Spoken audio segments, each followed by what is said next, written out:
सीकर जिले के हाथीदह गांव में कफ सिरप पीने से 2 और बच्चों की तबीयत बिगड़ गई। परिजनों ने बताया कि 16 सितंबर को दोनों बच्चों को खांसी और बुखार होने पर चेकअप के लिए पीएचसी हाथीदह ले गए थे, लेकिन वहां डॉक्टर्स ने बच्चों को देखने के बाद पर्ची पर डेक्स्ट्रोमेथोर्फन सिरप लिखी। सिरप लेने के बाद भी बच्चों को आराम नहीं मिला, तो दोनों को अजीतगढ़ में दिखाया गया। वहां से ली गई दवाइयां बच्चों को दी गई तो वो ठीक हो गए थे। उन्होंने बताया कि पीएचसी से ली गई सिरप घर में रखी थी। 30 सितंबर को बच्चों को जुकाम हुआ तो हमने अगले दिन घर में रखी सिरप पिला दी। 1 घंटे के बाद दोनों की तबीयत बिगड़ गई और बच्चे बेहोश हो गए। हम दोनों को शाहपुरा के सरकारी अस्पताल ले गए, वहां से दोनों को जयपुर रेफर कर दिया गया और 1 अक्टूबर को जेके लोन अस्पताल में भर्ती कराया, जहां 3 दिन से पीआईसीयू में बच्चे भर्ती हैं और उनकी तबीयत में सुधार है। जयपुर से आई टीम ने हाथीदह पीएचसी में जांच की।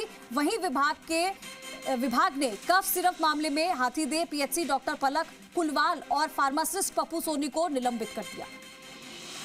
हमारे साथ हमारे सहयोगी लकी अग्रवाल जुड़ गए, सीधा रुख करेंगे। लकी, सीकर में जहां पर एक दवाई जो सिरप बच्चों को दी गई थी, उनसे उनकी तबीयत खराब हो गई और फिर उन्हें भर्ती करवाया गया, लेकिन ये बार बार इस तरीके की चीजें क्यों हो रही है? ऐसी दवाई में क्या चीज थी जिसकी वजह से बच्चों की तबीयत खराब हुई? जी देखिए, ये तो एक बड़ा जांच का विषय है। सरकार इस सिरप के ऊपर अभी बैन लगाई है। फिलहाल में डिपार्टमेंट के स्तर के ऊपर जांचें चल रही हैं।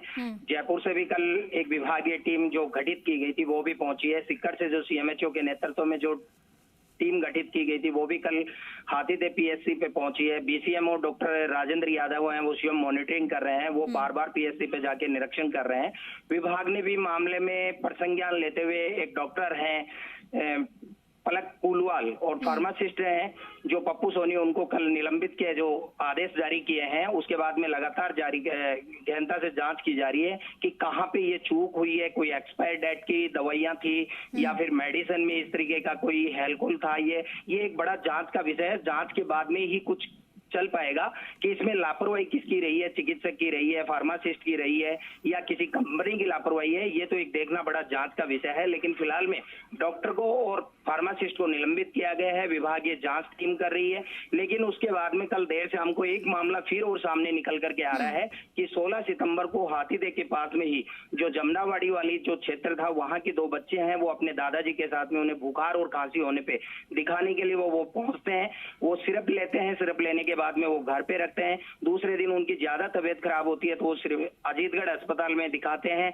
फिर बच्चों की तबीयत ठीक होने के बाद में 1 सितंबर को उनका वापस से गला और खांसी की शिकायत होने के ऊपर वो सिर्फ जो घर में रखी थी हाथीदह पीएचसी से, जो परिजनों का कहना है कि जो हमने हाथीदह पीएचसी से जो सिरप ली थी उस सिरप को वो देते हैं। देने के बाद में वो दोनों बच्चे फिर से बेहोश हो जाते हैं, जिन्हें परिजन चिंताजनक होते हुए शाहपुरा के प्राइवेट हॉस्पिटल में दिखाते हैं। वहां से उन्हें जयपुर रेफर किया जाता है। अब फिलहाल में बच्चे 3 दिन से जेके लोन अस्पताल की पीएचसी आईसीयू के अंदर भर्ती हैं। फिलहाल में उनका स्वास्थ्य में थोड़ा सुधार है। जी ठीक है लकी, शुक्रिया तमाम जानकारी के लिए।